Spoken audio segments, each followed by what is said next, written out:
नमस्कार दोस्तों, स्वागत है आपका हमारे channel target for IAS and MPSC with के और मध्य प्रदेश का इतिहास की जो हमारी सीरीज चल रही है। डेली बेसिस से 8 बजे हम लोग लेकर आते हैं निःशुल्क वीडियो। अधिक से अधिक संख्या में आप लोग इसे देखें और अधिक से अधिक संख्या में आप इसे शेयर भी करें। और साथ ही साथ इसकी जो पीडीएफ है आपको टेलीग्राम चैनल पर मिल जाएगी, जो कि फ्री ऑफ कॉस्ट है।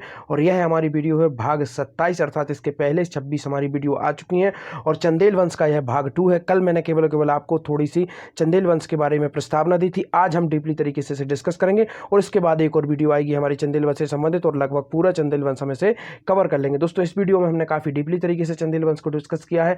पूरे हम स्टेप बाय स्टेप जितने भी इंपॉर्टेंट शासक रहे हैं चंदेल वंश के, उन सबको हम यहाँ पर डिस्कस करेंगे। दोस्तों, इसकी पीडीएफ लेना ना भूलें।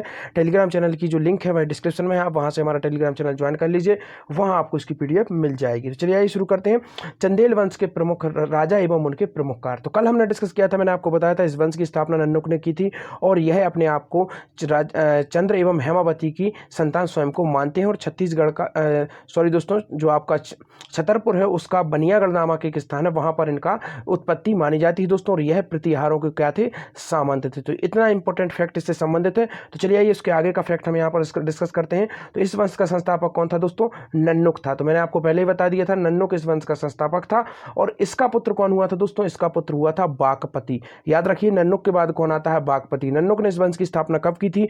9वीं शताब्दी में इस वंश की स्थापना की गई थी दोस्तों। तो इसके बाद कौन आता है? बाकपति, इसका पुत्र आता है नन्नुक का। बाकपति अपनी दोस्तों सैन्य क्षमताओं एवं बुद्धिमत्ता के लिए प्रसिद्ध था। तो अर्थात इसकी जो सैन्य क्षमता थी वह काफी अद्वितीय थी और इस कारण अपनी बुद्धिमत्ता के लिए यह प्रसिद्ध था। थर्ड पॉइंट देखते हैं इसका हम। इसका राज्य दोस्तों विंध्य पर्वत तक था। तो अर्थात इसका राज्य आप समझ सकते हैं कहां तक था? विंध्य पर्वत तक इसका राज्य था और विंध्य पर्वत को दोस्तों इसका आनंद धाम कहा जाता था। अब आपसे क्वेश्चन पूछा जा सकता है कि किस चंदेल वंश का विंध्य पर्वत को उसका आनंद धाम कहा जाता था? तो जिसका नाम क्या है दोस्तों? बाक्यपति है। बाक्यपति को विंध्य पर्वत उसका आनंद धाम कहा जाता था। काफी अधिक इंपॉर्टेंट है। बागपति किसका पुत्र था? नन्नुक का पुत्र था। बागपति का पुत्र कौन होता है दोस्तों? बागपति का पुत्र होता है जयशक्ति का। सर्वाधिक इंपॉर्टेंट मैं यहाँ पर पॉइंट मानना चाहूंगा आपको दोस्तों, हाईलाइट कर देता हूं, जयशक्ति दोस्तों। और इसका एक और नाम था, क्या नाम था दोस्तों? जोजाक।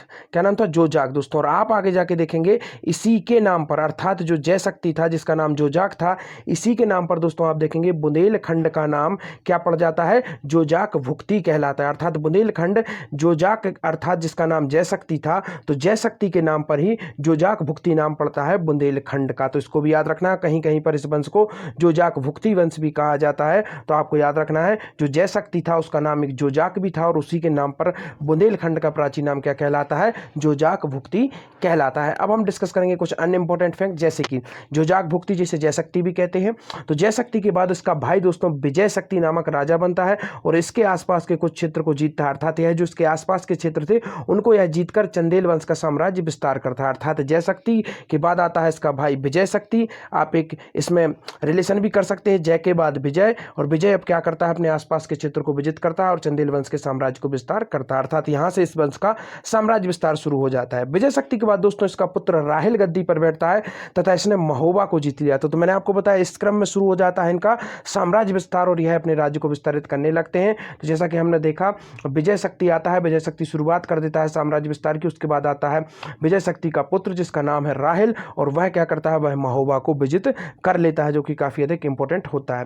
राहिल के बाद दोस्तों आता है इसका पुत्र हर्षदेव दोस्तों, तथा इसके काल में चंदेलों की गणना क्या कहनी जाने लगी थी दोस्तों?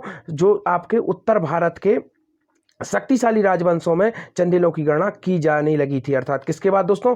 हर्षदेव के बाद चंदेल वंश की गणना किसमें की जाने लगी थी दोस्तों? उत्तर भारत के शक्तिशाली राजाओं में इनकी गणना की जाने लगी थी। तो आपसे क्वेश्चन पूछा जा सकता है कि किस चंदेल वंश के शासक के दौरान जो आपका चंदेल वंश था इसके उत्तर भारत के शक्तिशाली राजवंशों में गणना की जाने लगी थी? तो उसका नाम क्या था दोस्तों?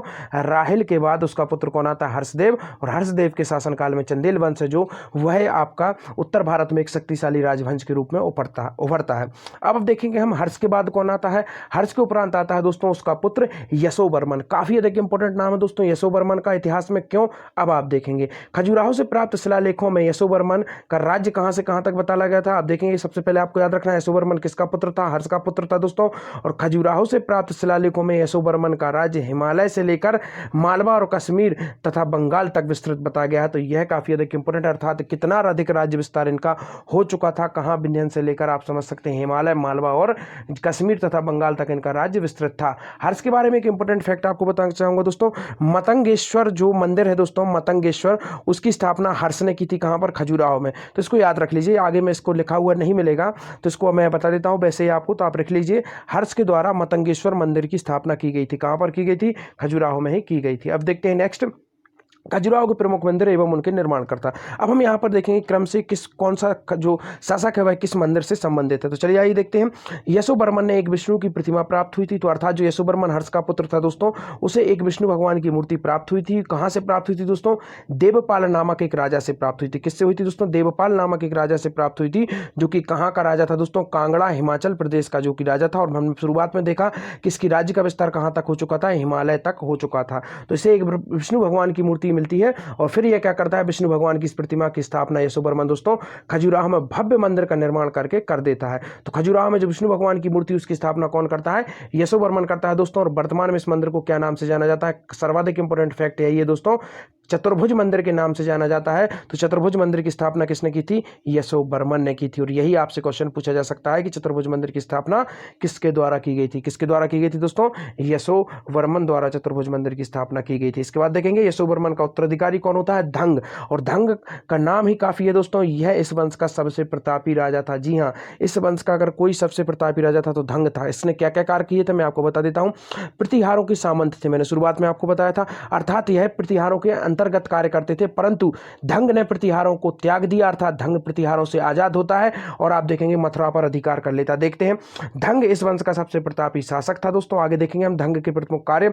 चंदेल वंश का सबसे प्रतापी राजा धंग तथा इसके प्रमुख कार्य। तो धंग ने चंदेल वंश में, मैंने आपको शुरुआत में बताया, जो प्रतिहार राजाओं के सामंत थे अर्थात उनकी अधीनता से मुक्त कर दिलाई। तो आपसे क्वेश्चन सबसे अधिक पूछा जाता है यही कि चंदेल वंश के जो प्रथम स्वतंत्र राजा कौन था? तो दोस्तों वह था धंग। तो धंग ने ही प्रतिहारों की अधीनता से मुक्ति दिलाई थी तथा इसने बनारस पर अधिकार कर लिया था। कहां पर अधिकार कर लिया था दोस्तों? बनारस पर अधिकार कर लिया था। इसके बाद आपको बताना चाहूंगा, इसने दोस्तों सुबुद्दीन जो अफगानिस्तान से आया था उसके विरोध में जयपाल को सहायता भेजी थी। जयपाल एक राजा था दोस्तों, पश्चिमी हिंदुस्तान का राजा था और उसकी मदद की थी किसने की थी? धंग ने ही मदद की थी। सुबुद्दीन जो कि अफगानिस्तान से आक्रमणकारी था उसके खिलाफ इन्होंने मदद की थी। इसके बाद आप देखेंगे इसने खजुराहो में पार्श्वनाथ मंदिर तथा विश्वनाथ मंदिर का निर्माण कराया था, जो कि सर्वाधिक इंपॉर्टेंट फैक्ट है, आपसे कई बार पूछ लिया जाता है। खजुराहो में पार्श्वनाथ और विश्वनाथ मंदिर का निर्माण किसने कराया था? राजा धंग ने ही यहाँ पर विश्वनाथ में पार्श्वनाथ तथा विश्वनाथ मंदिर का निर्माण कराया था। इसके बाद आपको बताऊंगा 100 वर्ष की आयु पूर्ण होने पर धंग ने क्या किया था दोस्तों? गंगा यमुना के संगम में समाधि के माध्यम से अपने प्राण त्यागे थे। तो यह भी काफी अधिक इंपॉर्टेंट है, क्वेश्चन पूछ लिया जाता है कि ऐसा कौन सा चंदेल वंश का शासक था जिसने अपने प्राण गंगा एवं जमुना के संगम में त्यागे थे। अर्थात 100 वर्ष की अवस्था प्राप्त करने के बाद धंग, और धंग ही इस वंश का सबसे प्रतापी शासक था दोस्तों। कभी भी आपसे अगर क्वेश्चन पूछा जाता है कि चंदेल वंश का सबसे प्रतापी शासक कौन था, तो चंदेल वंश का सबसे प्रतापी शासक था राजा धंग। इसके बाद अब एक और वीडियो आएगी, उसमें हम चंदेल वंश को पूरा खत्म कर देंगे और उसके बाद हम और भी जो इंपॉर्टेंट फैक्ट है उन सबको डिस्कस करेंगे। तो आई होप अगर वीडियो अच्छी लगी हो तो लाइक करिए, शेयर करिए। Thank you so much watching this video दोस्तों। पीडीएफ जरूर ले लीजिए, फ्री ऑफ कॉस्ट है, लिंक डिस्क्रिप्शन में, वहां से आप टेलीग्राम चैनल को ज्वाइन करके पीडीएफ प्राप्त कर सकते हैं। धन्यवाद दोस्तों।